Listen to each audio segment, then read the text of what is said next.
Welcome to our tomato soup recipe. We'll start with fresh tomatoes, garlic, and onion. These form the base of our soup. Heat some oil and add the bay leaf, garlic, onion, tomatoes, and carrot. These vegetables will give our soup a good flavor. Add salt and let the vegetables cook under cover.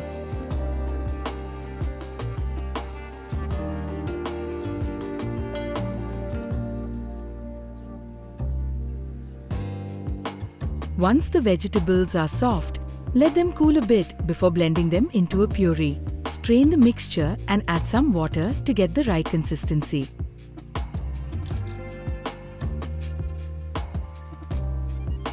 Put it back on the heat and add a bit more water.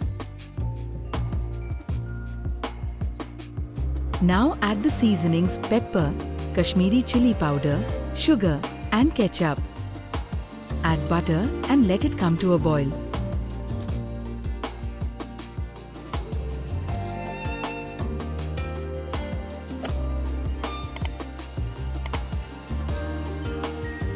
Your homemade tomato soup is ready to serve. Please like, share and subscribe to Bhat's Kitchen. Take care.